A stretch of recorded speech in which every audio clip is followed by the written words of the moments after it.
Welcome back to the Mina Show featuring Lenny. The only NFL podcast where one of the hosts thinks the Browns should stick with PJ Walker because he likes anything associated with walks. That's Lenny. I'm Mina Kimes.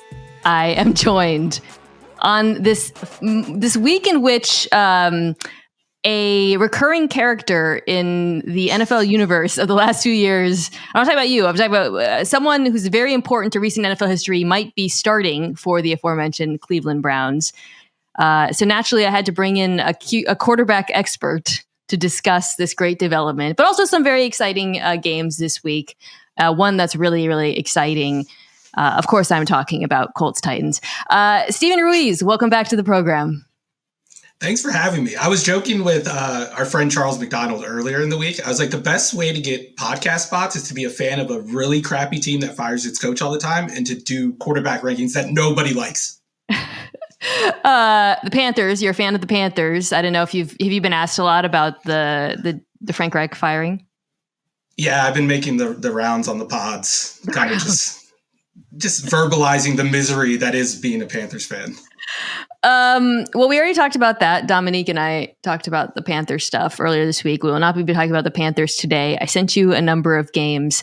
The game that I was teasing, we are actually talking about Colts Titans because suddenly it's relevant and kind of interesting. I actually, I haven't talked about either of those teams, and I really want to talk about the Colts in particular, which is a sentence that I'm sure this might be the only podcast not Colts affiliated saying right now. But the game that I was alluding to was Niners Eagles, which feels like an inevitable preview of the NFC Championship at this point. Yeah, and I also feel like it's unfinished business. I went back and watched the conference title game. Ooh. I did not remember how quickly into that game that Brock Purdy went down. Yeah. It was the fifth play of the first drive. He only had attempted like 2 passes. I get Eagles fans kind of pushing back against the notion that it wasn't like a fair result and that like things would have changed, because I do think the Eagles win that game either way. But we barely saw any of this matchup play out on the field. And yeah, I really do. I just thought like the energy they had, especially the defensive line, I don't see any team kind of competing with that. When that Philly defensive line is on its A game, it's tough. Do you feel like that now? Let's get into that game. Let's just start up right away with the biggest game of the week. We are going to talk about the Browns, by the way, so Browns fans don't go anywhere. I wasn't joking. And hopefully by the time we talk about them, there'll be even more clarity on the quarterback situation. But Niners Eagles. Like, do you feel the same way that you felt? Because these teams have changed a fair amount since then, which we can get into in interesting ways, for better and for worse, I think, on both sides. Do you still feel that way about that Eagles pass rush, that 4-man rush that had the most sacks in the NFL, that was just on fire in the playoffs? Do you think they're going to cause the same types of problems for the San Francisco 49ers? No, I don't. I think the 49ers offense has changed enough where they kind of protect against the things that left them, I don't know, vulnerable to that pass rush last year in that matchup. I don't think they're as reliant on play action as they have been in the past, which is where you see like a tight end on Hassan Reddick and you don't know why that happened. I also think this is a big Brock Purdy game. I think this is a big Brock Purdy game more than I thought like those 3 games when he threw the interceptions. I think we're going to see how far he's come in the areas that he gets the most credit for this year. I think like where he's grown the most from last year is pocket presence and I would say anticipation and timing. And those are 3 things you have to have when you go up against this defense. And like early on in that game, you could kind of see him be that rookie who couldn't find space in the pocket. And that's kind of the reason why he got hit by Riddick.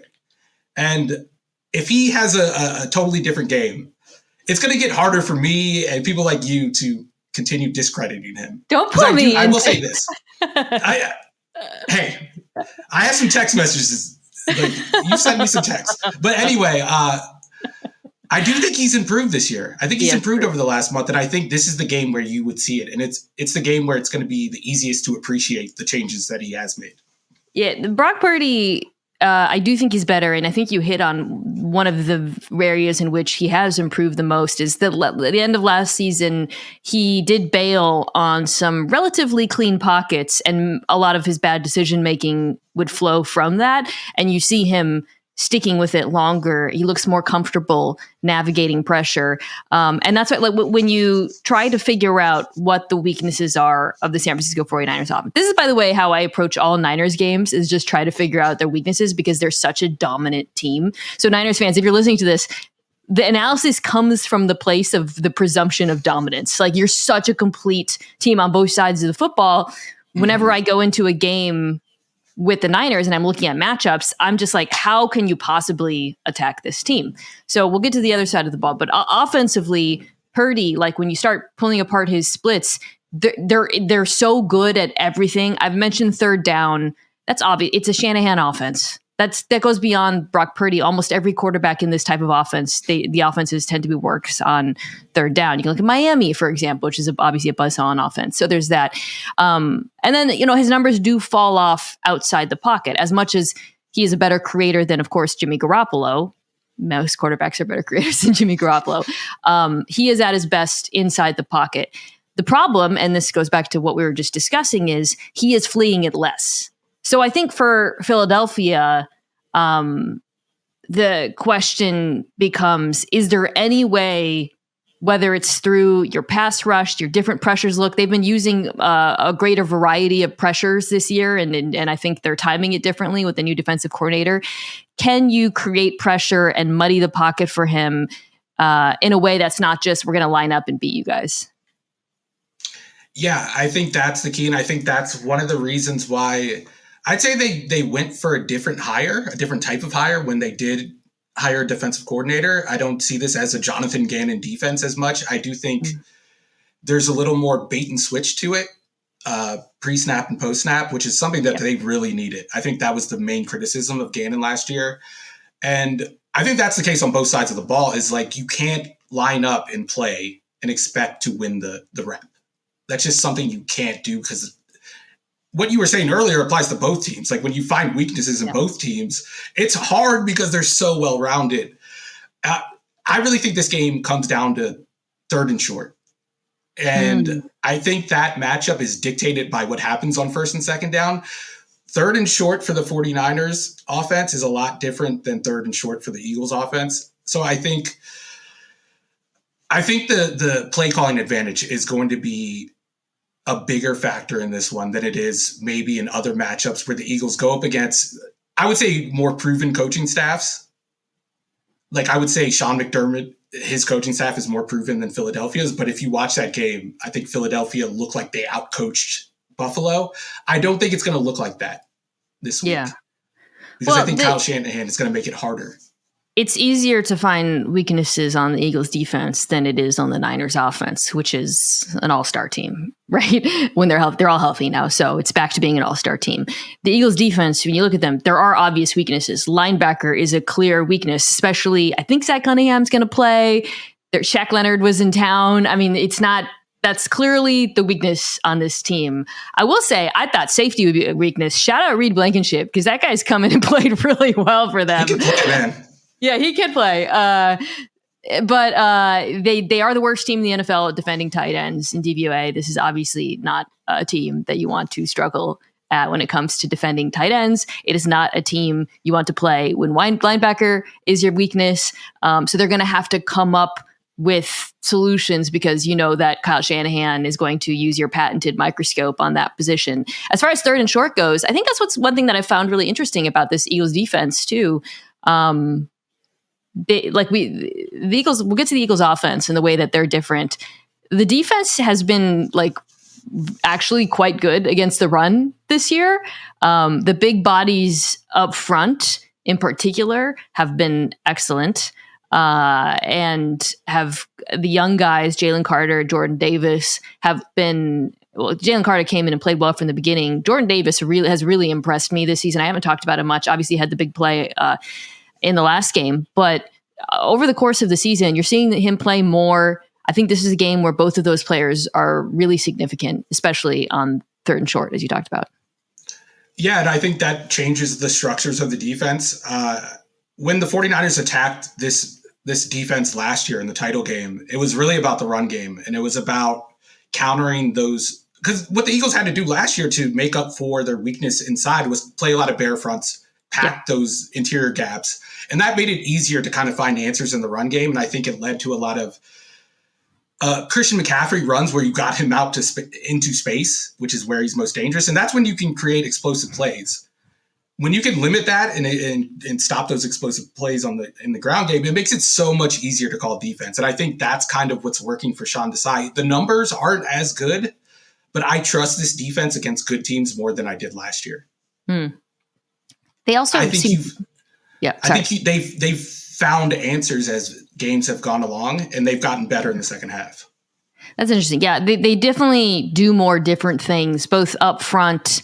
I alluded already to the pressures, and then when it comes to coverages as well. I mean, when guys have gone down with injuries, missed games, missed quarters, whatever, and Desai's had to lean on the Eli Rickses of the world. I've been impressed by the play of some of these players in the secondary. So, and they also think they tackle well. I want to say that, and then God knows that's important when you play this football team, the San Francisco. I mean, as much as we can nerd out about they're no longer running bare fronts as much on early downs, and it really often just comes down to, can you tackle these players? That is extremely important when you play the San Francisco 49ers. On the other side of the ball, so the last time I talked about the Niners, I talked about them very briefly before the Seahawks game. I just said they're going to kill us, and then that was pretty much it, and they did. But it was Steven. It was during their defensive struggles, during the losing streak. But it really lasted a little bit longer than that. The defense just kind of didn't look like themselves. So they come back after the bye. Chase Young's in the mix now, and obviously they've been dominant since then. Are you buying that this Niners defense has fixed some of the problems we saw, or do you think the Eagles offense has the potential to expose them? If you would have asked me this question a month ago, I would have said I think the Eagles offense is going to expose them, because their main problem was just defending the run. They were 28th in EPA against the run. Well, but then I think I wrote about it after the Bengals game. That was the game when the Bengals could never run the football. And the fact that they could run the football was a very big red flag. But then you look at the numbers, and the 49ers run defense was really good on first and second down by the numbers. Or not really good. That's an exaggeration. It was around top 10. They were just comically bad at third and short. They have defended 25 third and short runs this year. They have stopped one, and it came last week against Geno Smith. One. They had a 0% success rate on defense when I looked it up a couple weeks ago. Now it's up to 5% thanks to that one stop. And it wasn't even a real running back run. And I think that was just a small sample size thing. I don't know. Maybe it is an issue. Maybe their short yardage run defense is bad, but I think that's one of those things. My God, that's Philadelphia's music. Short yardage runs. Exactly. Come on. I mean, that's the note I have. That's the note I have is if you have a short yardage problem, this is the worst team to play against. That's why I think first and second down are going to be so important for them. Yeah. That's a good point. They did. So the run splits are interesting. I had noticed the short yardage stuff. They've really struggled to stop runs in between the tackles. If you start narrowing it down to that, they fall to the bottom of the NFL in both EPA per carry and success. I think they're the second worst on runs between the tackles in both EPA per carry and success rate, which, again, the Eagles offense they run, they're obviously very good running the football, and they can run in many different ways and run pretty much everywhere. So I think that is, to your point, first and second down are going to be very important to this team. It's always important when you're playing the Eagles offense for the very obvious reasons that they use all four downs and all that. But I think for the San Francisco 49ers in particular, Chase Young has helped the pass rush a great deal already. I think the four-man rush looks very good. But as far as the run defense goes, it's really the guys playing on the inside, Armstead in particular, have to be better. The linebackers have looked Warner and Greenlaw more like themselves. Mm-hmm. But again, who could forget?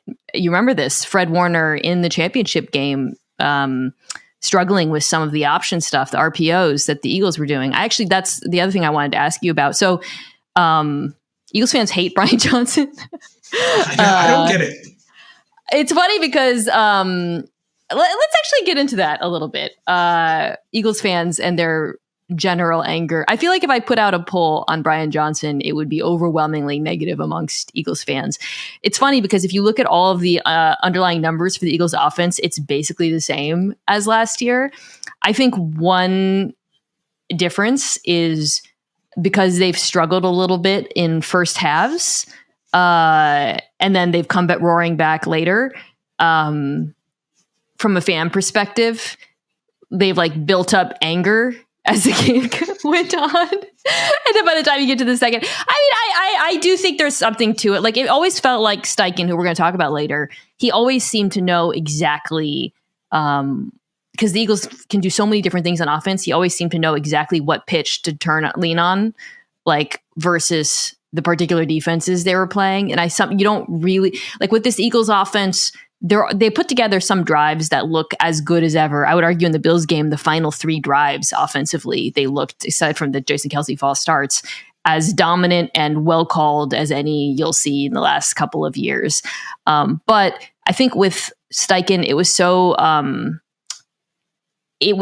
obvious that the play caller had found the soft spot and was just pushing on it. That's kind of gross, but you know what I mean? Like they're like, oh, yeah. they can't stop go balls to AJ Brown. Like we're going to kill them. And I think the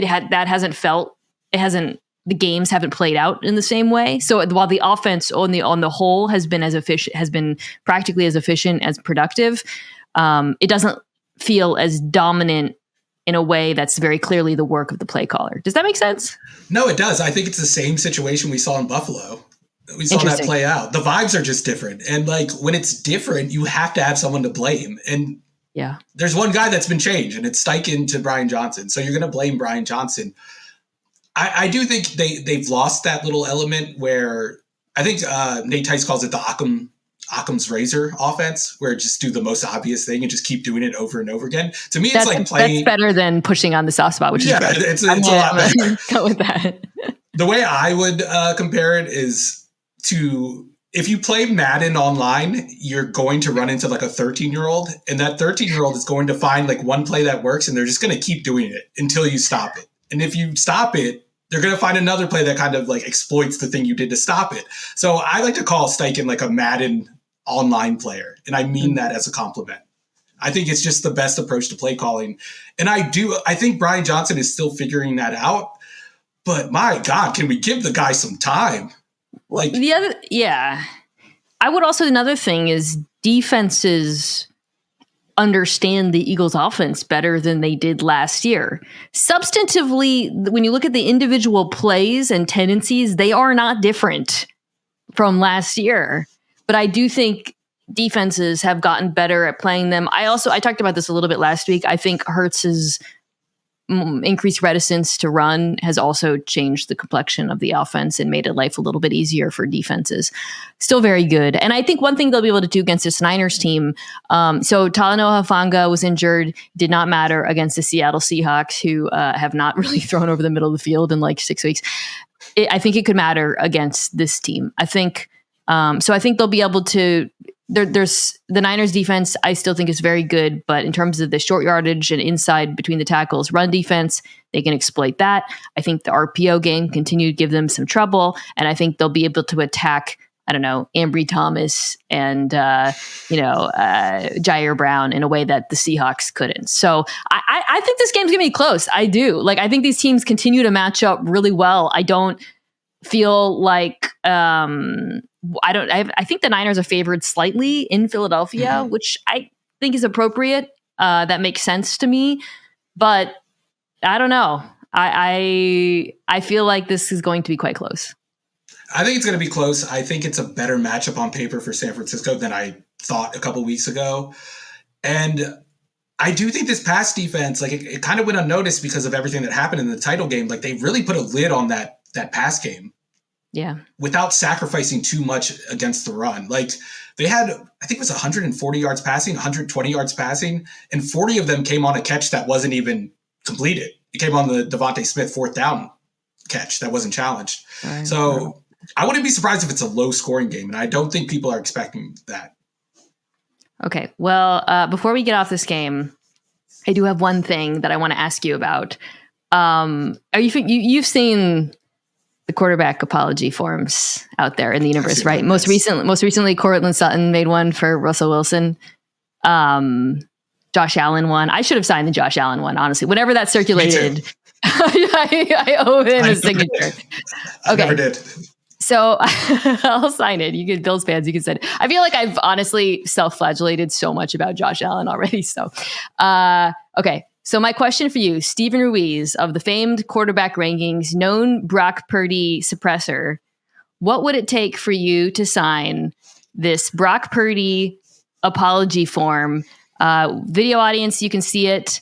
Audio audience, says to Brock Purdy from Steven Ruiz. You have to check a reason for your behavior. Here are some of the reasons. I don't know football or I am a troll. I thought he was a system quarterback / game manager. I thought he was replaceable. I wanted to force a quarterback controversy. Twitter trolls convinced me he was terrible. I'm obsessed with Kyle Shanahan. So my question again, what would it take? What would Brock Purdy have to do in this game for you to sign this form?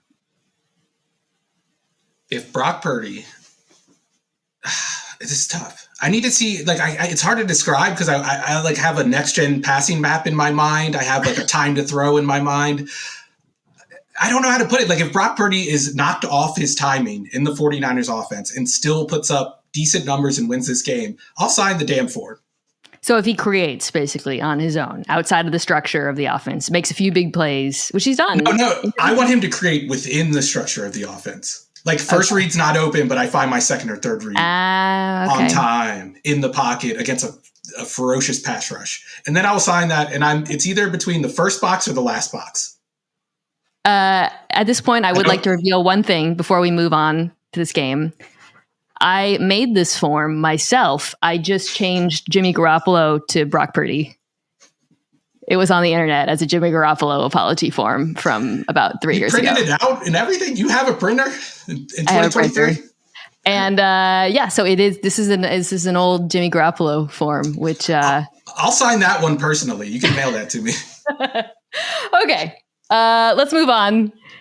A little less sexy, Browns Rams, but I do stay in the division. I do want to hit this one early because as I mentioned earlier, there's some news around this. The news latest looks like Myles Garrett is going to play. He did get hurt in the last game. And Joe Flacco, according to our Adam Schefter, is taking snaps as QB1. DTR got concussed in the last game, and PJ Walker is PJ Walker. So this game matters. Like both of these teams are very much in playoff contention. Let's just start with the quarterback. Of the three quarterbacks that I mentioned, Flacco, DTR, PJ Walker, who do you think would have given them the best chance to win in this? I'd go DTR just because I'm a sucker for athletic quarterbacks you can build a run game around. I think that's like the easiest cheat code for building a viable offense. But like Joe Flacco is better than PJ Walker. I think we were talking about this before we started recording. My problem with Joe Flacco is his approach and his like general disdain for playing football. It seems like it's like almost contemptuous when he plays football. Like he doesn't want to be there. And I don't know how that's going to work out. Like if he plays well, Joe Flacco could be a decent quarterback. He can win this game. If he's like not interested in being there. Because he's already made so much money in his lifetime, and yet he was when they showed him on the plane to Cleveland, I was like kind of shocked. Like that would come as very surprising to people in Baltimore. I grew up around Baltimore, listening to Baltimore radio, and the thing they complained about every offseason was like, why isn't Flacco working hard? Like, why can't we see him work hard? Why is he spending time with his family? Which maybe I'm the weird one. Like I'm agreeing with the radio callers. I think his vibe is pretty dispassionate, so that probably lends itself to that. Plus the infamous rep of him playing wide receiver and just standing at the line of scrimmage with Lamar Jackson. And then all of the reports that he was like not very friendly to Lamar Jackson, which again, he just loves quarterbacks so much. He just didn't want to give up the job. All right. So I agree with you. I was actually really bummed that DTR got hurt because I actually thought he has shown a little bit. He's, in the last game too, you saw against the Broncos, he made a few, I thought, decent throws, used his legs, and I'm with you. I think you can put together at least like a functional, interesting offense. Flacco, the Rams defense is not very good. They've got some young players who are still who flash, and then Aaron Donald is still Aaron Donald. But like a functional Browns offense like should be able to move the ball on them. I was at the Seahawks Rams game, but that was Drew Lock came in, so you couldn't really discount that, or you have to kind of discount their performance in that one. I think with this though, the question it's really about the other side of the ball, and the Browns defense, which looked like absolute world beaters through much of the season, coming off of, I believe, their worst performance of the year against Russell Wilson's Broncos, who we're going to talk about. Was that a kind of flash in the pan thing? Was that a we're so sick of our offense doing nothing that we're just kind of exhausted, which is a thing that I really believe happens to elite defenses at a certain point every year. You can't sustain being an elite defense with a crap offense all year. I will die on that hill. Was it a Denzel Ward is out and Myles Garrett got hurt at some point during the game thing? Like, do you think that this defense is still elite, and do you think that they match up well with the Rams offense, which has been, pretty good with Matthew Stafford back? I think it can be elite. Like, I just think that's the case with the defenses across the league. I think the only defense that you can rely on to be good every week right now is Baltimore.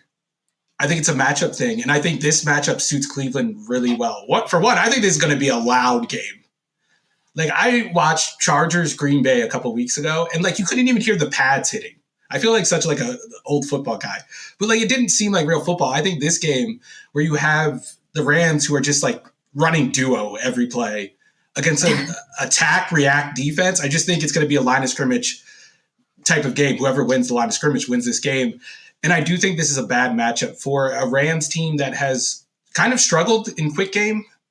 And you kind of have to get rid of the ball quickly against this defense, or it's going to be a long day. I think Stafford, when we've seen them struggle this year, it's when they can't block and they can't protect. Yeah. I'm thinking about that Cincinnati game on Monday night, where Cincinnati at some point realized, we can just rush the hell out of them and they can't do anything. And I think Cleveland's going to realize something similar. And low-key, Jim Schwartz has kind of owned Sean McVay over the past couple years. Yeah, like with the Eagles, they always used to beat the Rams. That's true. He owns Kyle Shanahan too. Maybe Jim Schwartz just owns that whole family out of the tree of coaches. I don't know. I'd like to see the record, because the Shanahan record is the really impressive one. I mean, I don't know how many times that they've played McVay, but yeah, that's interesting. Your point about the offensive line and the protection for Matthew Stafford, I think, is really important in this one, because the Rams tape this year is fascinating. There are moments where they look like one of the 5 best offenses in the NFL. And all of us nerds will just share clips of Matthew Stafford throwing across his field, like a deep out on the opposite sideline. It's like whistling past 5 guys, and you're like, oh my god, he's still elite. He's still. Where's he on your QB rankings, by the way? I think he's 11th, 10th. Okay, so he still has a top 4.3-2 arm, but he struggles when he's pressured. And you've seen that in the game. That's been sort of he was hurt for a while, but you saw that, I think, after the beginning of the season when he came back, and you're like, oh my God. And then you realize, oh wait, the Seahawks pass rush is not very good. So I think that could be a huge problem in this game. And I think they're going to lean heavily on the run to try to mitigate that, especially coming off of a game where Kyron Williams put up 800 yards on Arizona. And also on the other side, a game where the Browns defense got run all over by Denver. So Sean McVay, as a play caller, if he perceives, and I firmly believe this, having, watched him at work over the last 5 or 6 years or whatever, if he perceives there to be an advantage in the run game, he will run the football. And I think that's really going to what this is going to come. Can the Browns get into third down and anything against this team? If they do, I completely tilt the advantage to them on that side of the ball.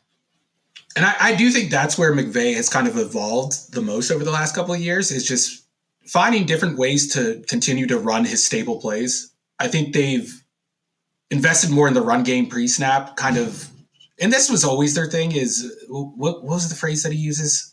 it's like the illusion of complexity or whatever, Yeah. doing a lot before the snap.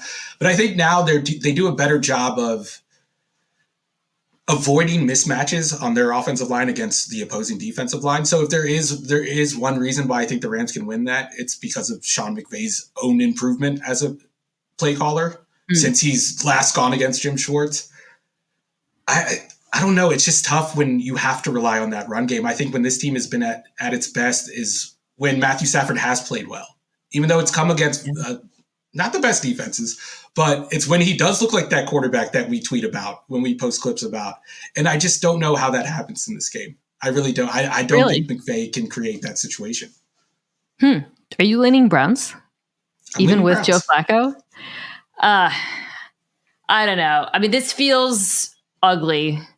I do think that the Browns defense will look more like they did, prior to last week. But I also think whoever is playing quarterback for Cleveland is probably going to turn the football over. And it just feels like a gross kind of game, especially with like a slightly banged up Myles Garrett. If he was at full strength, I would feel a lot better about him taking over this game.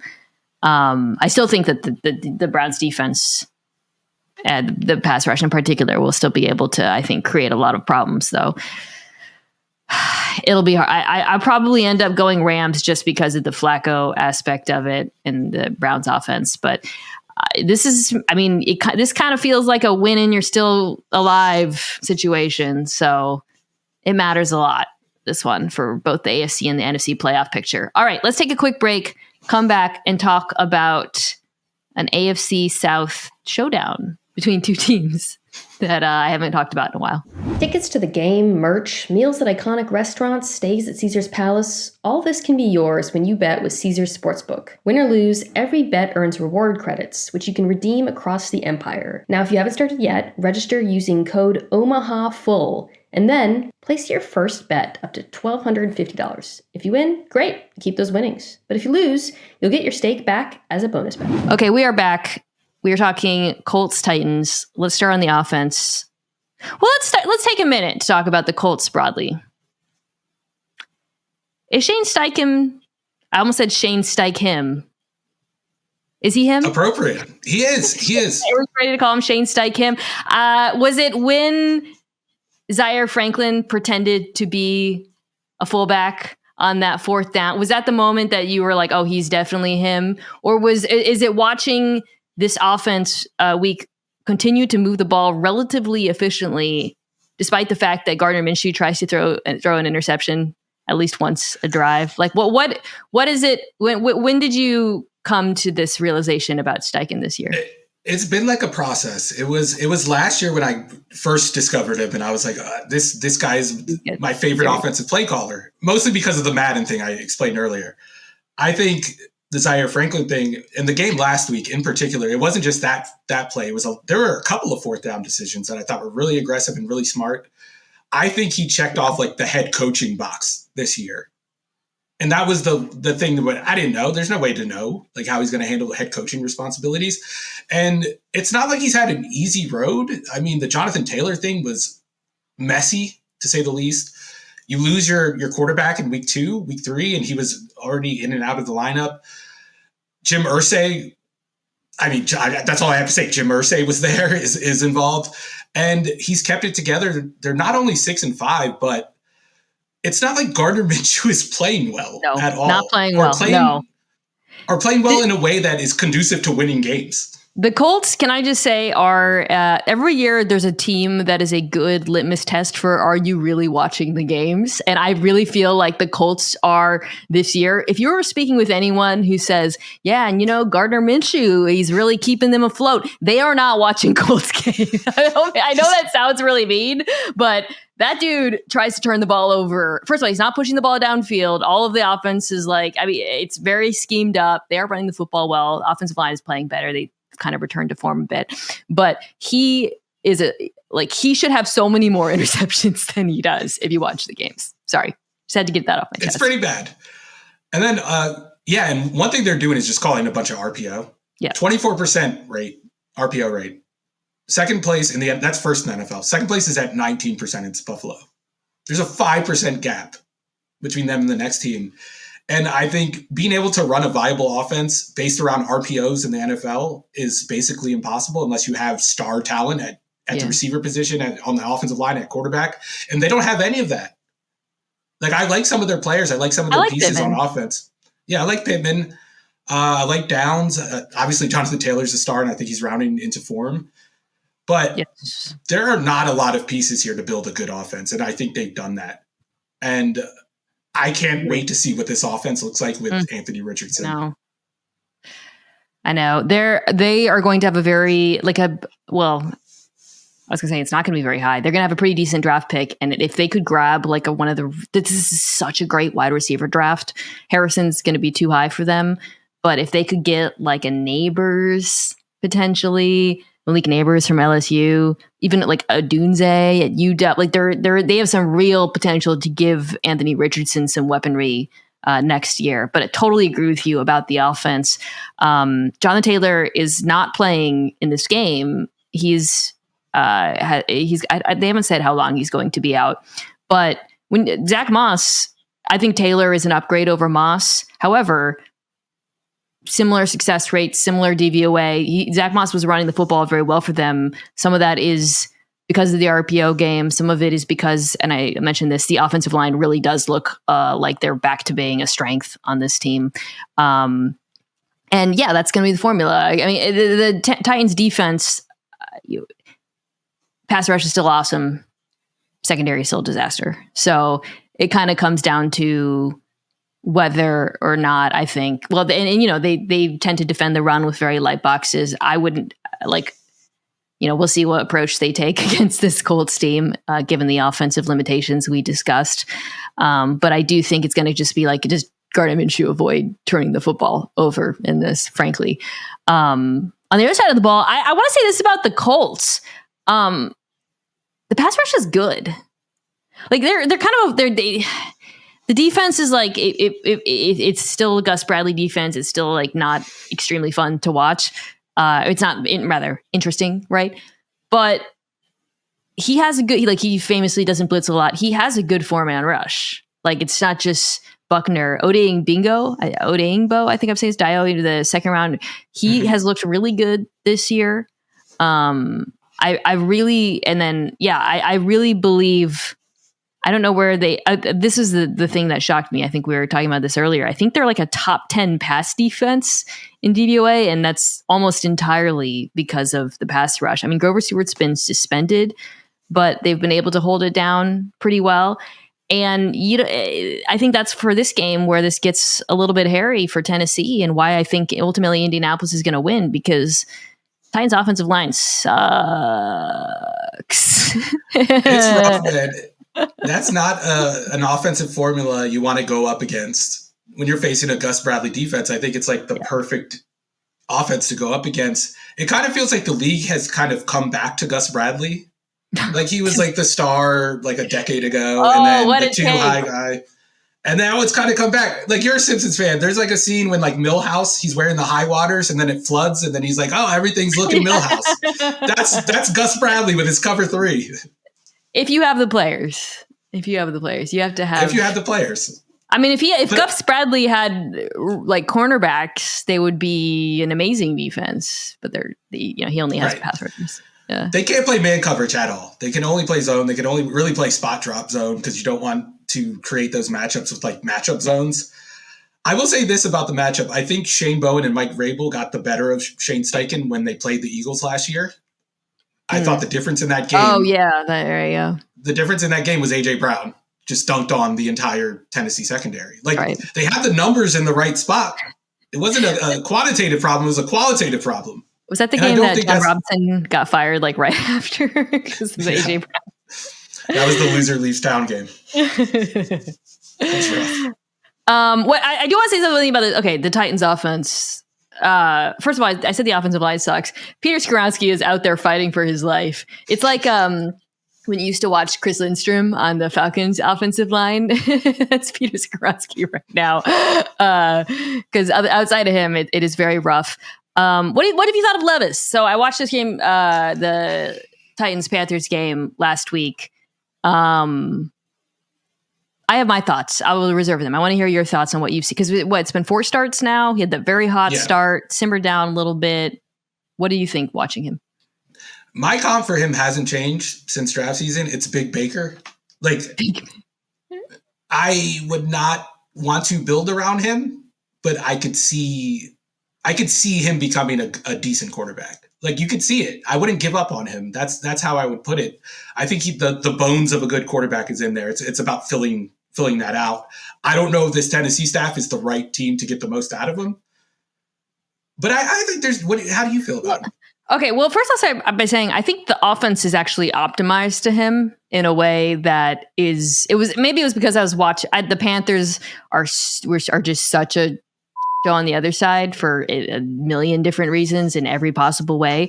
So watching Tennessee, it's like against a normal offense, you'd be like, wow, they really need players and a better scheme. But then when you compare it to the Carolina, you're like, oh, you have DeAndre Hopkins and Derrick Henry, and you know, it seems like you're actually calling an offense that's somewhat catered to your quarterback skill set.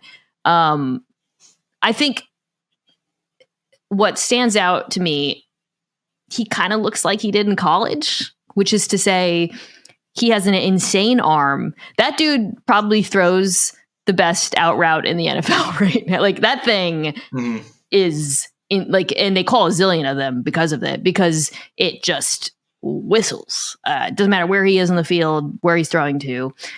So the arm strength stands out, the toughness in the pocket, the throw he made to Hopkins in that game, the touchdown under pressure. I think it was just was it Hopkins on like a slot fade or something? I'm trying to remember. Anyways, it was I think it was. That's Will Levis to a T. He's going to take the hit. He's going to launch that thing, and he has the arm talent to do it. I think.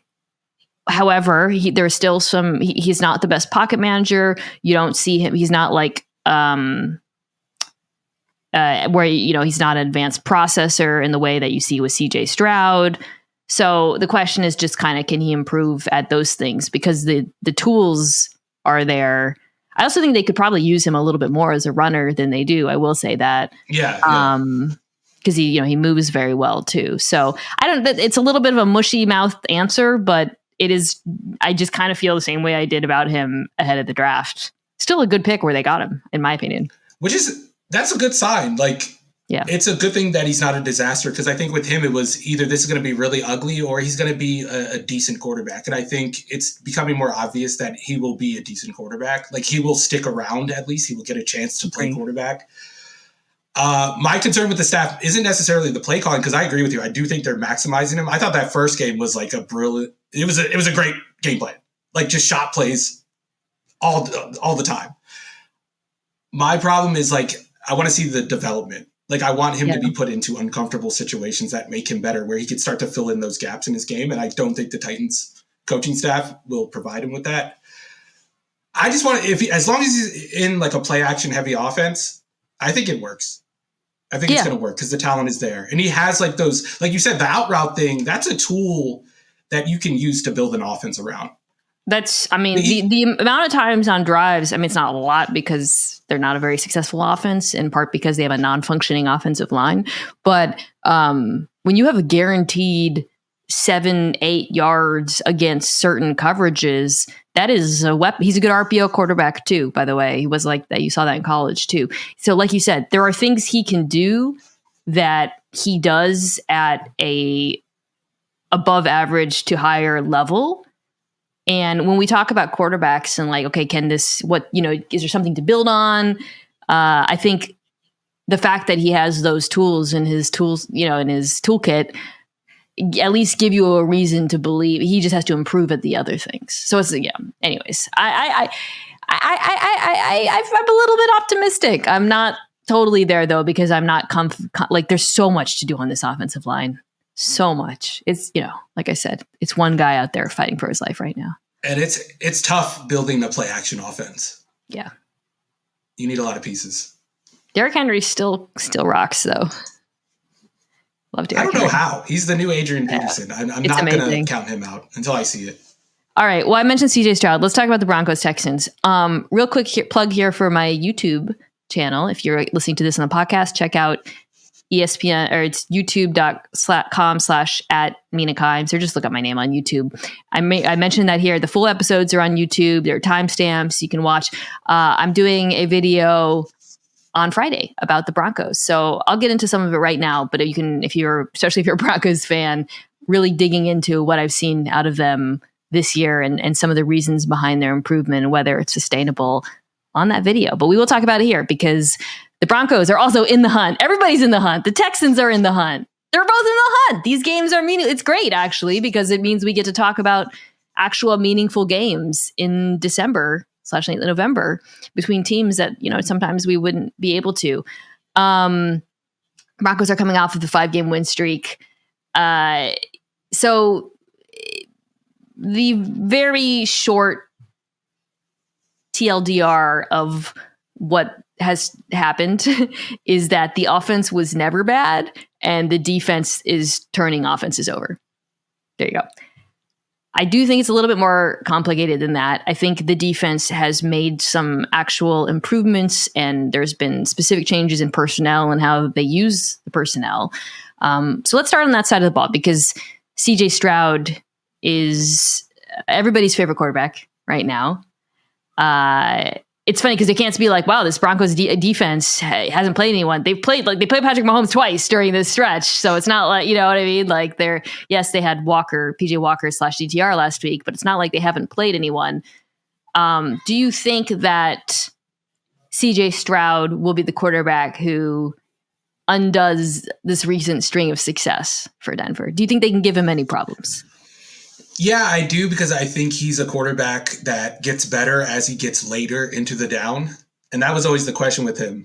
Yeah. Before the draft was, what does he do later into the play? And that's been the biggest thing that stood out to me so far, especially last week in that Jacksonville game. I really thought Jacksonville's coaching staff did a good job of calling plays on defense, taking away their first option. You saw Stroud have to hitch so much in that game. And yet, it never felt like he was out of control of the situation. Like he always felt like he wasn't sped up at all. He didn't really throw into coverage at all. He made good decisions for the most part. And against a Vance Joseph defense, I think Vance Joseph his defenses get worse the deeper you get into plays, because he does play such like a boomer bust style. If they don't win in the first couple of seconds of a snap, like disaster happens. We saw that in the Dolphins game. I really think that's the reason why Miami scored 70 points to me. Is because I think what Mike McDaniel does so well is speed up or capitalize on those first few seconds of a play. Yeah. And like kind of like open the window up for Tua just because of how fast the receivers are. And I think that was a real problem for them. I think CJ Stroud does that by himself without the scheme.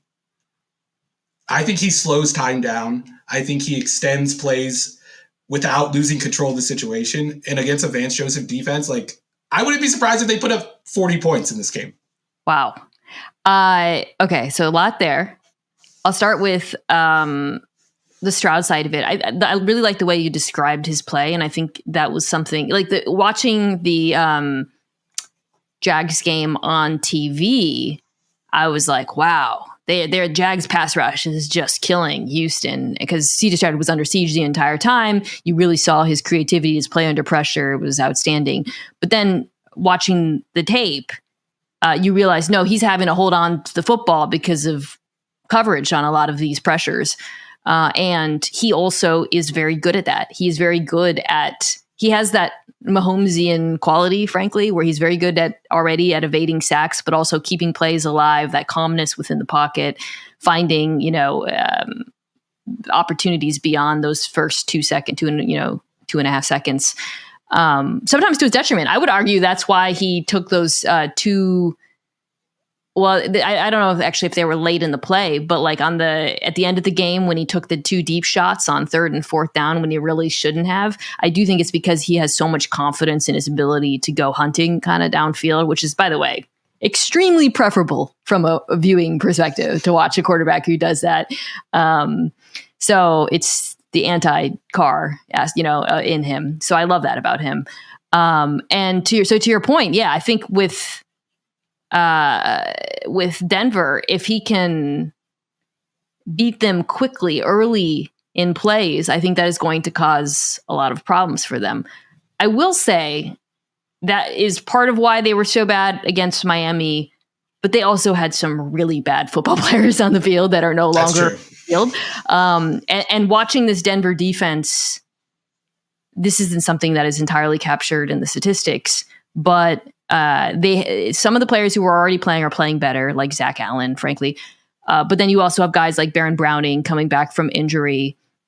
They benched half of the secondary. Actually, one guy, I feel bad singling him out, but this dude, Bassie, who was their slot for the first few games, when it was in the Chargers game, when they gave a touchdown, and I was like, Bassie, who is that? And then I was like, oh my God, he was the worst player on the Denver defense, and now Brandon Staley was starting him. But so they benched him. They benched Mathis. Fabian Rose now playing outside corner, and then Jaquan McMillan, who was their slot, I think is really good. He's like he really stood out to me in one of the Chiefs games, and I started noticing him more and more. So long story short, I do think they have better players now that will help them, even though I think a lot of what you said about the Vance Joseph defense is astute. I think in this one, it is going to be a matter of whether or not they can get the sort of pressure that you saw last week against Cleveland. And because, I don't think as improved as their secondary is, I think that the Texans wide receivers who are rapidly rising up my favorite groups to watch, I think they're more talented than what outside of Justin Simmons, who's still awesome. Yeah. And I think this game is about creating, especially when Houston has the ball. And I guess it applies to Denver based on how they've kind of been moving the ball this year, is creating like transition moments for the defense, like getting them to step forward before they step back into coverage. And I think that's always the key against a Vance Joseph defense because they do attack so much. And Houston's run game hasn't been good this year. I think that's kind of been the quiet thing that nobody has noticed with Bobby Slowick's offense. Hi, as a Damian Pierce manager, I have noticed how bad the run game is. It's gotten better, though. So that's my hope for this matchup, is that they're going to be able to run the ball a little bit better with Devin Singletary. Devin Singletary isn't like an explosive runner by any means, but he gets the yardage that you block for him. And I think that's very valuable in this situation to avoid the situations where Vance Joseph's defense is hard to attack. And that's third and long. No, that's absolutely true. I thought actually in the last game, they probably went away from, I know it's hard with Slow. I mean, I feel for him because the run game has been so atrocious, but I do think that the Jags and they have such a good run defense, but they were kind of able to tee off on them a little bit because of the lack of the run game. You just need that ability. And I've said this before, what CJ Stroud is doing is so amazing given how awful the run game is. I think it was 31st in DVOA. Last I checked, I'm sure it's somewhere where they're still, despite some improvement. On the other side of the ball, so, I said at the top that the Broncos offense was never bad, and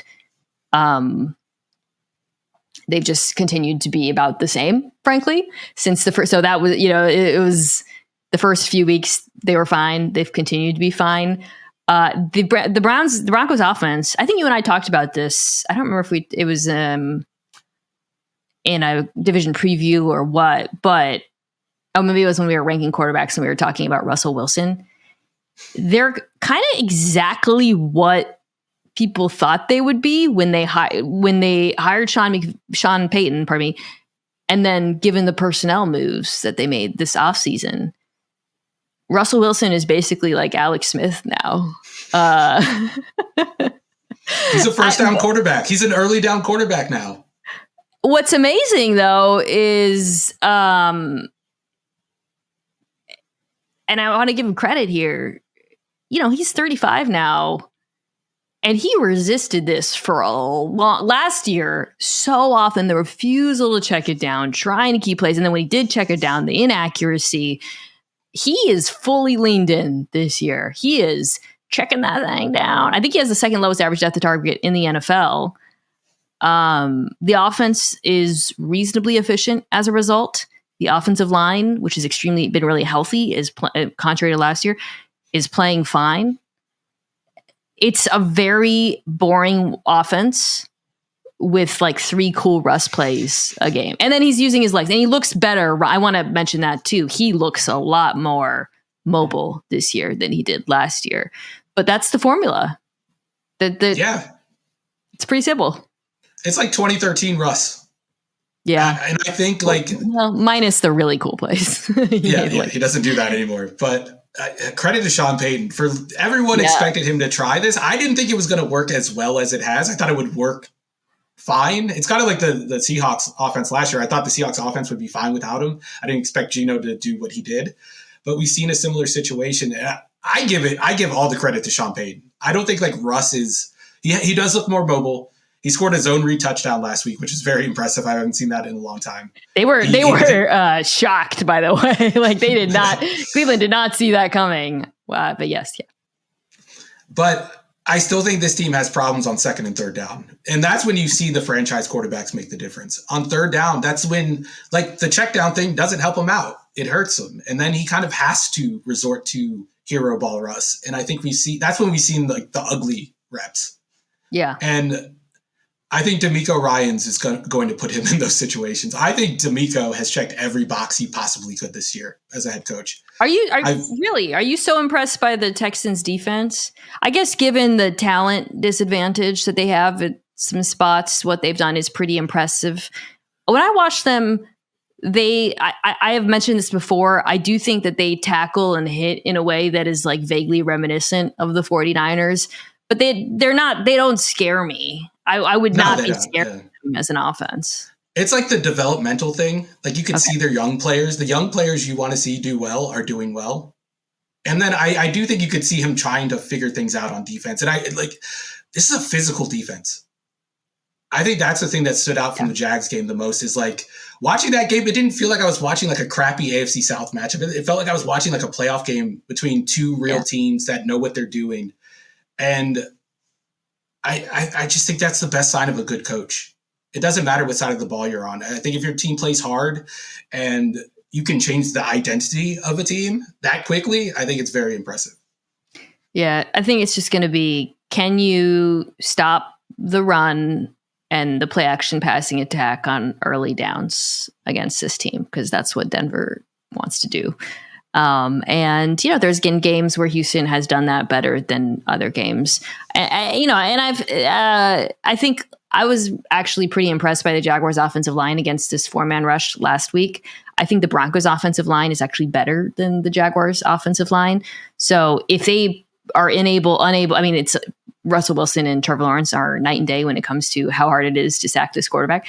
But I think if the Broncos offensive line plays the way that they've been playing, especially really through much of the season, I don't know. I think that the Broncos offense can move the ball in Houston. But to your point, just putting a bow on this game, I also think that CJ Stroud could have a pretty big day against Denver. So where are you ranking CJ Stroud right now? If you did your own quarterback rankings, where would you put him? Probably like 10. Yeah. Where do you have him? Fair. I have him like 14th right now, but that's just like... Is mine too high? I just think... Who do you have I don't above think him? so. Because he just passed like Jared Goff, and it's just like the top 10 guys. I think Geno's right in front of him, and I think he's going to pass Geno like next week. I want to be skeptical about this. I want to say that it's not going to last like this, but every way you look at his numbers, it checks out. It passes every sniff test. Like he has a lot of stats that are similar to Brock Purdy's, Tua's, and even Jalen Hurts, like the typical guys that we associate with being in a good offense. Like on throws where he throws on time, like he just hits the back of his drop. According to PFF, he's averaging like 9 yards per attempt. And there are only 3 guys in the league averaging over 9 yards per attempt on timing plays, and they all play in a Shanahan offense. The difference between him and those guys is that his turnover-worthy play rate is like super low. And those guys on timing plays, it's super high, which kind of explains like how the offense works. Like you have to throw over the middle, and you're throwing over the middle no matter what. Whether it's open or not, you're throwing it. And I think CJ Stroud has kind of figured out how to work around that. Like, he's going to make those throws if they're open, but if they're not, he can find a plan B. He's not just going to be beholden to the play call. And I think that's what separates him from everyone else. You don't feel like it's like so predetermined when you're watching him that like at all. I mean, I'll be curious. I mean, the Ravens, are kind of I'd like to see him play Baltimore again, maybe, and kind of to see, okay, if when we talk about predetermination in these Shanahan offenses and like what's in a defense you want to see this quarterback go up against to see if that they can move off of their original plan. That's kind of the defense who I view as the benchmark for that. So I'd like to see, that'd be maybe they will in the playoffs, by the way. They're in the hunt. I think the biggest knock on CJ Stroud is not a knock on him at all. It's that I believe everybody is underrating his group of pass catchers. That's fair. I think Nico Collins and Tank Dell are awesome. I think they're so good. And you could say, well, we saw Nico Collins without CJ Stroud and he wasn't as good. And that is true. But I actually didn't. I thought he was kind of underrated. And I think I've said this much coming into this season. And now he has a really good quarterback. So he's unlocked that. And Tank Dell is like maybe one of my like 5 favorite wide receivers to watch in the NFL right now. I love him so much. He has like the system quarterback numbers. I will like the yak, like the open receiver target rate, all that stuff. Houston has given him a good situation. Yeah. I think I agree with you. It's when you look at but when you cut it up with third down and when the play breaks down and all that stuff, he's still elite. And that's what's different. All right. Where do you have Jordan Love? I think he's up to 22nd now, 21st. But I always have been high on him. I want to put that out there. He's kind of low right now, but I'm just biding my time. I'm letting him earn it. Let's wrap with Sunday Night Football. Is this when the Love train comes to a screeching halt? Is the question against this Chiefs defense. We'll start on that side of the ball, and then we'll talk about the Mahomes. So earlier this week, Dominique and I talked about Love, and I talked about how I thought he was amazing against the Lions. Now, the Lions defense is really bad, but he was amazing in ways that transcend you're playing a bad defense, like the tight window throws. He made it just the types of throws, the accuracy, the confidence, the decision-making, the athleticism. I think with Love, my only concern with this particular game, he has gotten his improvement this year has been so linear, right? At some point, it's got to derail a little bit because it's like, and I said this every week, there's been like increased consistency when it comes to his ball placement, but it's not that long ago that we saw a lot of misses. Just the accuracy was spotty.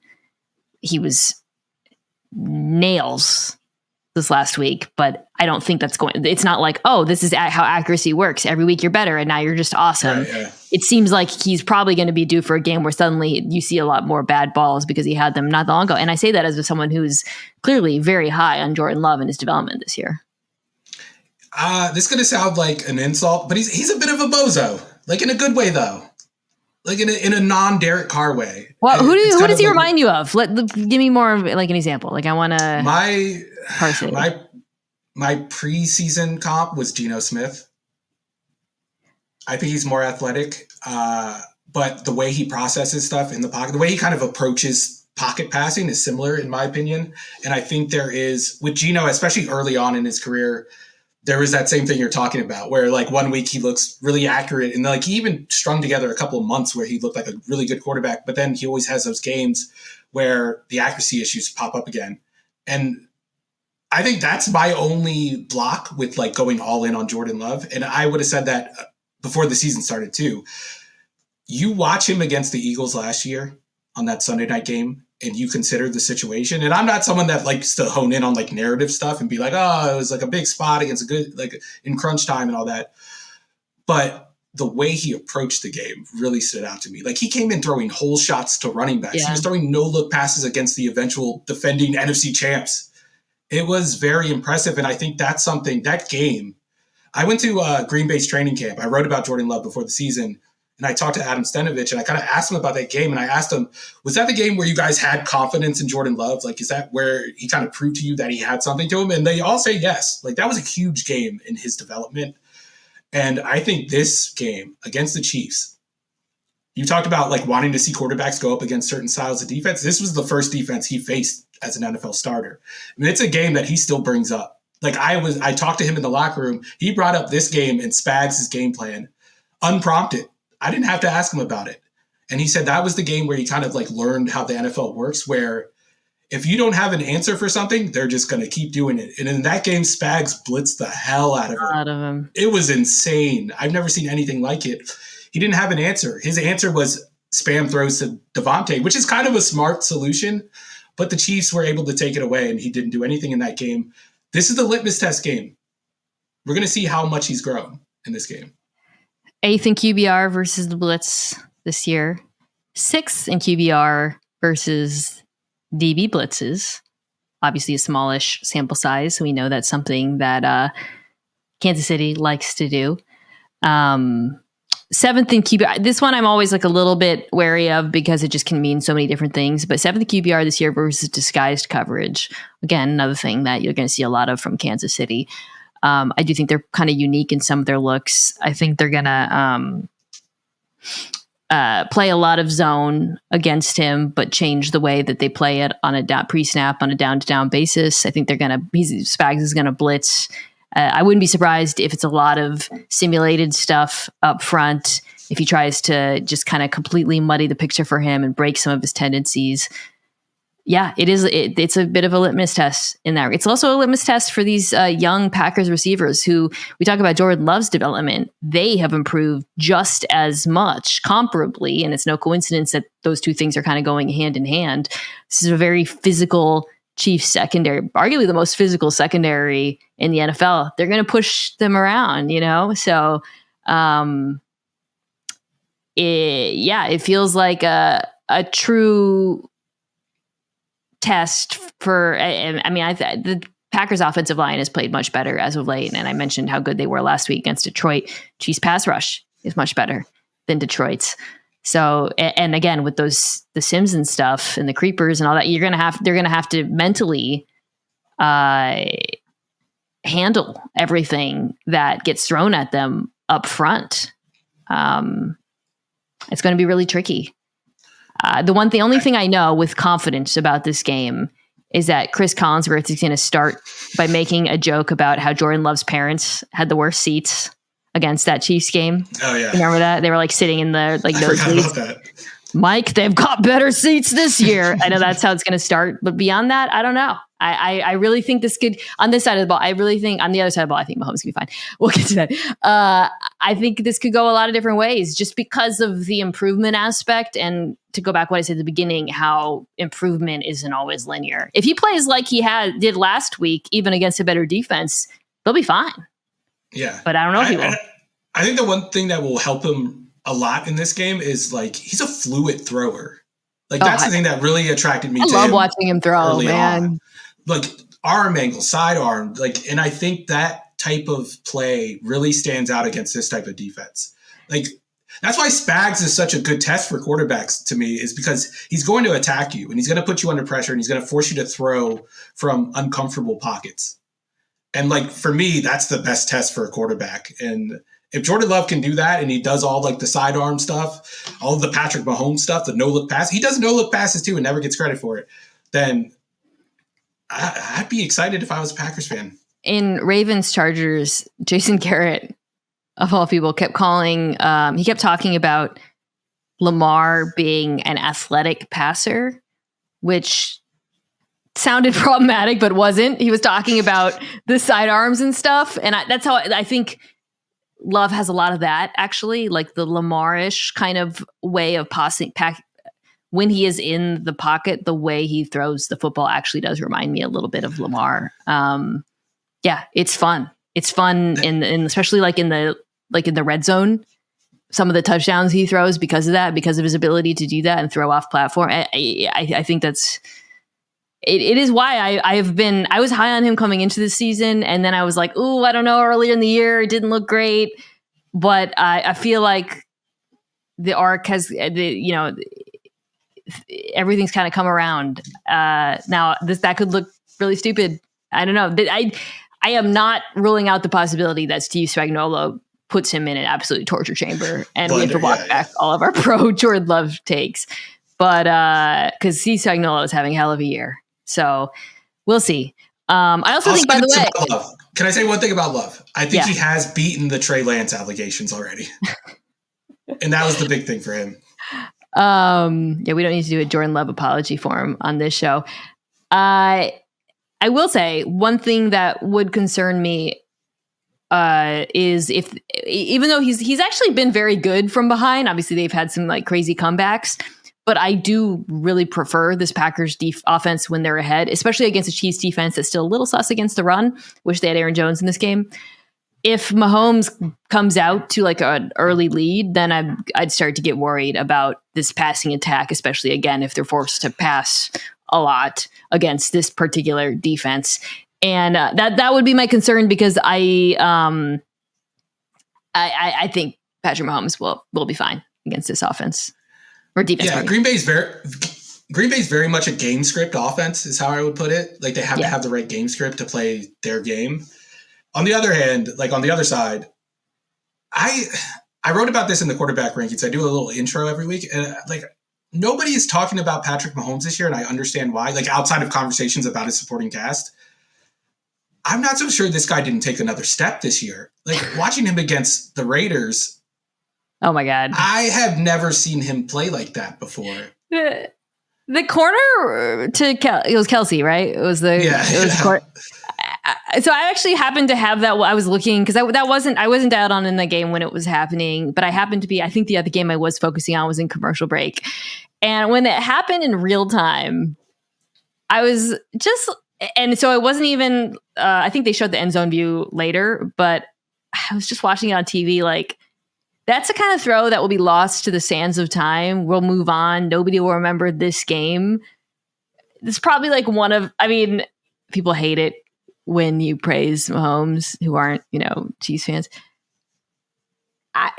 It's just one of the best throws I've ever seen in my life. I'm sorry, it just is. The NFL account posted it and wrote how, and all of these replies were blue checks being like, "Stop glazing Mahomes."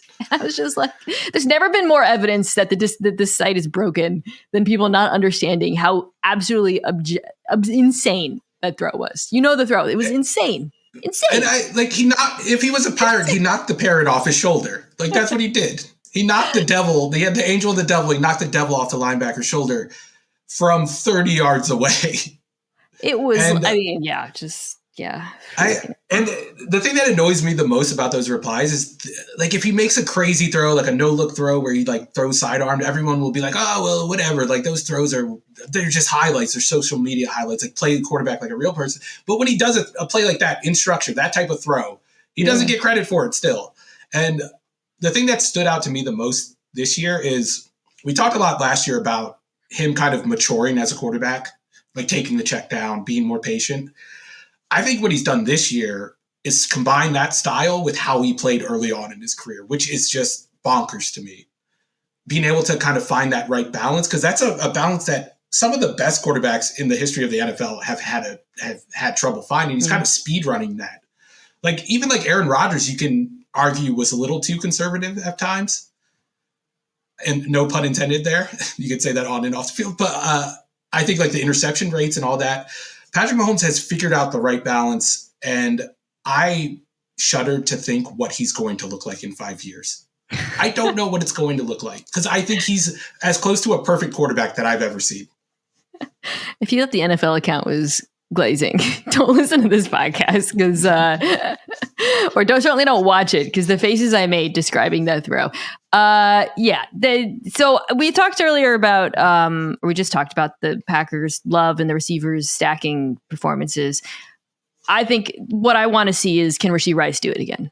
Like if as we look ahead to the playoffs, the Super Bowl, and we start narrowing down the group of teams that are realistically competing, and we start thinking about matchups and all of that. It's not, how do I put this?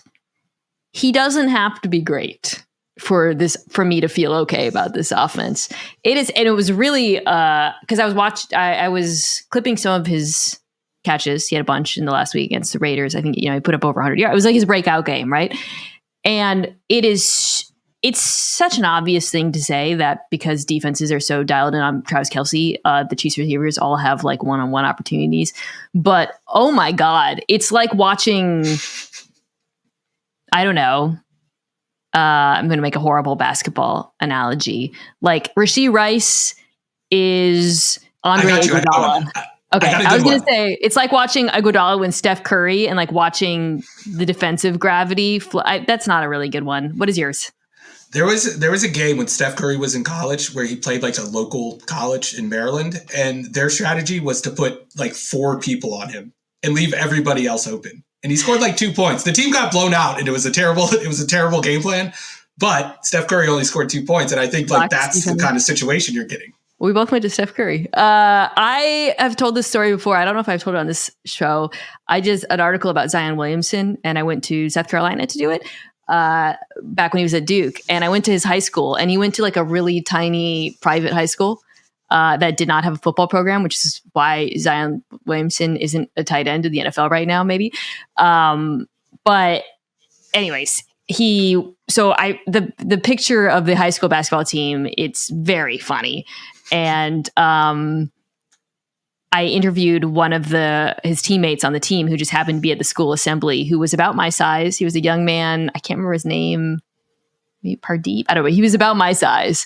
And I was like, so what was it like when you guys were playing with him? It was Bryce.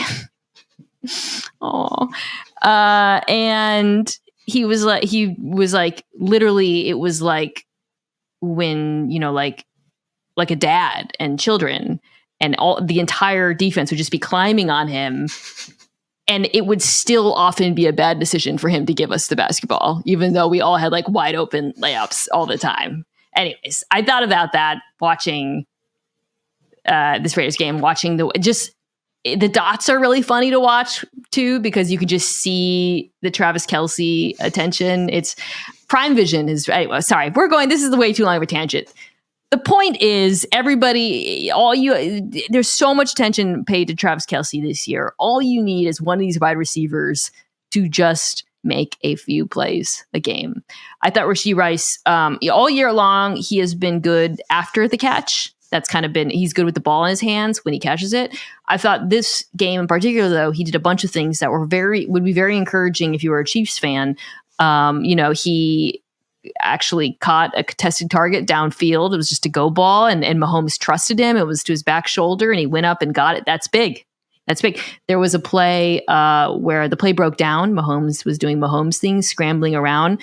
Rice recognized that. This is the Kelce thing. He found the soft spot. He got open. That is big. Things like that. If he can continue to do things like that in this offense, because so many opportunities will be there for him, I will feel so much better about this Chiefs passing attack. I think the basketball analogy is perfect. They need a person that can hit an open corner 3 or cut when it's time to cut. And I think Rice just has to be a guy. I don't think Sky Moore ever became a guy, and I think that was the problem. Like, when you get the ball in Sky Moore's hand, he can do nice things, but getting the ball in his hands is a problem. I think with Rice, what you're starting to see is it's not going to be as big of a problem. And the reason why I was never too worried about the Chiefs offense, like even after the Eagles game, even after the Lions game when they dropped a bunch of passes, is because the bar is finding a replacement for Juju Smith-Schuster. Yeah. And that's not a high bar. That's not a high bar for me. That's really the thing they were missing, because Juju was the guy that took advantage of Travis Kelce's gravity. He was the man coverage option on third down. Yes. And they don't have that yet still, but I think Rice is showing he can become that. They've kind of been a weirdly inconsistent rushing attack. I think in this game, I would expect them to run the ball a fair amount on Green Bay. And I think Pacheco will have success doing so. Offensively for the Chiefs, it just kind of feels like a don't shoot yourself in the foot type of matchup, frankly, which God knows that they've done that a lot this year. Defensively is actually, I find more interesting, but I find it hard to predict because I really think Jordan Love has a chance of playing pretty well against this challenging defense. To go back to the beginning, he has been good against a lot of the things that they do well. I'm excited for this game. It's a good game, yeah. It's a good one. Yeah. And again, I say that with the major caveat that Jordan Love could lay a total stinker. And I want to say this, even if he does, that I will not give up on him. I feel like, it's just one step in his development. So it's a pro Jordan Love podcast. All right. As always, wrapping up. I did it last week. My family's pick him. We pick all the games just straight up. Not doing so well, Steven. I was in second place, right behind Sunmin Kimes when I went on maternity leave. Now my brother has jumped me, which is terrible. My mom is still in the lead. I'm 8 wins behind her. It's doable. That's rough. Did you just low-key blame it on the baby? I blame everything on the baby. Every time. Good strategy. I created human life. Okay. So let's just rip through them. Dallas is favored by 9 at home against Seattle. Picking Dallas. But let me ask you this. Do you feel like 9 is disrespectful? Is that too high? No, I don't. I think it's going to look too high, like around midway through the second quarter. But by the third quarter, we're going to be like, oh, yeah, that's why the line was that high. That's exactly it. I think Seattle keeps it close, and then the dam breaks, and then they scored like 30 points in a row. This offense, I've talked about it before, how the offensive line has quietly been bad and is a big part of why this team is so bad on third down and in the red zone. This is not the pass rush you want to have a bad offensive line against. And that's not to, Geno Smith has definitely regressed over the last few weeks in particular, I've noticed. But yeah, and I don't think the Seattle pass rush will give them trouble up front. Also, Dak Prescott's like playing out of his mind right now. I'll get into that more in the coming weeks. Dak MVP? Where are we at? That's where I'm at. He's going to throw 1 million seam balls in this game. It's going to be insane. Oh, my God. All right. The Dolphins at Washington, they're favored by 9.5. We can skip that. Miami. So the Colts are at the Titans. They're favored by 1. I think we were both leaning Indy. I'm on Indy in this one. Shane Steichen in the 4-man rush. The Panthers are at Tampa Bay. Tampa's only favored by 5.5. Could we get the Frank Reich bounce back game? The dead cat bounce sometimes. I don't like betting against teams that have just fired a coach. I will say that. I'm taking Tampa, but I don't like it. I don't like doing that. Take Tampa. Don't fall for that. Todd Bowles going up against Bryce Young, that's a concerning matchup for me. Because I think a Todd Bowles defense against a quarterback that can kind of be bullied a little bit is a mismatch usually. And I think Tampa Bay's roster is a lot better than Carolina's. I think their coaching staff is a lot better. I just think they're a better team. I think it's going to be a blowout. The Tampa Bay wide receivers compared to the Carolina wide receivers. It's ugly. Okay, this one's hard, in my opinion. No, it's not. Atlanta. I don't like picking Atlanta games this year. I don't like picking any NFC South games, unless it's the Panthers. I guess they're sticking with Tim Boyle. Last I checked. What did Trevor Siemian do to these people? He was fine. I don't know. I like Trevor Siemian. He makes throws. He's a competent NFL backup. He's not good, but... No, he's not good. He's not Tim Boyle, though. Why is Tim Boyle playing? I've ranked a lot of bad quarterbacks over the last 2 years. He is by far I didn't know what to write. Do you have him last? I did not know what to write. Is he your last? Yeah, of course. He's last. Who's right above him? Tommy DeVito. Wow. Are Giants fans mad at you right now? Why would they be mad? Are they high on him? Yeah, there seems to be some kind of DeVito. I don't know. No, I'm not engaging. Okay. The Cardinals travel to Pittsburgh. The 7-4 Steelers are favored by 5.5 points. I'm going to take Pittsburgh in this one. Arizona, it's funny because Kyler came back and it was kind of briefly exciting. And then it was all right, they're a horrible football team. It's sad again. It's already sad again. Yeah, I would take Pittsburgh in this one. Very bad team. You ready for the Steelers in the playoffs? Yeah, I mean, they've made it haven't they made it like 3 of the past 5 years? Yeah. This is such a weird playoff. They play the Chiefs like every time and just get blown out. And I don't know. I feel like we're destined for that again. The Lions are at New Orleans. They are favored by 4. Feels about right. Detroit. Oh, I'm chalk so far. I'm going to need an upset. I can't beat Sunman Kimes going chalk. We don't really need. I mean, do you want to talk about that one? Here, let me ask you one question. Would you play? Some fans got mad at me when I did I have a bit where I just whispered. I used to say Jameis whenever Drew Brees would like not throw the ball downfield, and I brought the bit back for Derek Carr recently, and I got a little bit of blowback because it's like, well, Jameis, he turned a couple of boneheaded turnovers in Carr's relief, but Carr's turning the ball over. At least Jameis is pushing the ball downfield. I don't know. If I was a Saints fan, I would just want to watch Jameis instead of Carr. Like, it's just boring watching this team. I haven't watched much of the Saints, and it's just because I don't want to watch Derek Carr. Like, I watched last week's game. I think the funniest part of that was when he threw the interception to Jesse Bates, because Jesse Bates kind of went outside of his assignment to intercept that. And I know it just like rocked Derek Carr's world because he's like, he's not supposed to do that. That's not where he's supposed to be. And Derek Carr is really like a by the book quarterback. So I know that just broke him mentally. Put James in there. Brief thing Jesse Bates is awesome, dude. Like, often those big free agent signings don't work out. That one's especially with safeties, right? Yeah. Certainly, when I saw that contract, I was like, whoa, that's a lot for a safety. He's been fantastic, obviously. Okay. Chargers go to New England. They're favored by 6. They're 4-7. They will win this football game. We don't really need to get into it. We don't know who's playing quarterback for New England. I think I saw a report today that said Bailey Zappi and Malik Cunningham were like 1 and 2, maybe, or something. It might be fake newsing people. I don't think it's going to be Mac Jones, so maybe Malik Cunningham, that's a little interesting to me.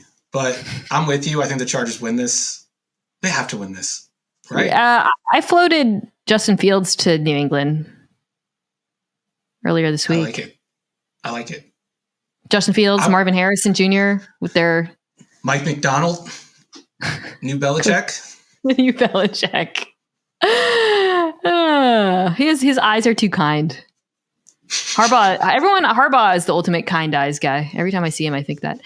Okay. Did we make a pick Broncos Texans? We didn't. That's a tough one. I don't think so. I'm taking the Texans. I think the Texans win this one. Both 6-5. Quarterback. It's the quarterback thing. I think I trust him on third down more than I trust Russ. I'll take the Texans too. Okay, Niners Eagles. I am going to go with the Niners here. Yeah, I support that. I think they run the ball better. I think they stop the run better than they did last year. And I think this is the time when we see like the Eagles finally lose one of these games that they should have lost. Yeah, that is it with me. I mean, I think I saw somewhere like they have the worst point differential ever of a 10-1 team. I think Stats and Info posted this somewhere. That was a little bit alarming. I have, however, on multiple platforms, including this one, gone with the Eagles just win, baby, which I don't feel great about. I mean, sometimes you just gotta ride the wave at some point. I stopped picking against the Bengals last year at a certain point because they just win every time. Well, I think the Bengals and the Eagles are actually kind of similar in that they just have really freaking good players. Like sometimes, like if you just have like a AJ Brown game or a Hassan Reddick game or Jalen Hurts calls game. They just have guys who can call game. And the Bengals in same way in that they it's not like a super complicated offense. They just have guys who call game. And I think the Eagles have that quality. Jake Elliott calls game. Okay. I'm taking the Rams. Oh, it's all favorites over the Browns. We already talked about that. I am going to take the Chiefs over the Packers and then the Jags over the Bengals. Wow. That's Monday night. Jake Browning. Can I say something that I kind of like Jake Browning? I kind of liked him. I watched his film. I watched his film this year, or from this year, and Okay, I will say he has looked better than I thought he would. I'm a Huskies fan, if you don't know. He threw probably 3 passes that should have been intercepted last week. They had like 2 tit picks that landed directly in the hands of Bengals receivers. It was actually kind of, if I was a Steelers fan, I would have been so furious watching that. He has looked like a totally competent backup. I will say that. Yeah, I do think, and that has surpassed. I didn't think he would. He doesn't have the strongest arm. If the Bengals really want to win me back, they got to let him punt. You remember when he used to punt in college? He used to do these like little did? punt. Yeah, like he would do. They would do a quick kick, like on third down. No, he would just do like little pooch punts for them because he was good at it. These like little short punts. I would enjoy that. I'm surprised Belichick didn't draft him because that seems like right up his alley. It's the new like Dario Ogunbowale can kick field goals for you. Get a quarterback who can be your backup punter. Save a roster spot. All right, that's it for this week. Steven, oh God, all favorites. I'll change one of them at the last second out of desperation. Pick the Browns, Joe Flacco. That might be the one I go with, actually. I don't hate that. Steven Ruiz, you can catch on multiple platforms, the Ringer's quarterback rankings, the Ringer NFL shows, Run NFL show. You are the Steven Ruiz on Twitter, right? That's right. Yeah. All right. And we will potentially resurface this Brock Purdy apology form depending on what happens on Sunday. So you have something to root for if you're in the audience now. Mail it to me. I will sign it. I will record myself signing it. We will do a follow-up, Niners fans. Yeah, we're going to keep that in mind. As always, thank you to the fine producers at Omaha of this podcast, Kirsten Sobiecki, along with Anthony Jimenez and Owen Saylor. Thanks for your help this week, and we will see you on Tuesday.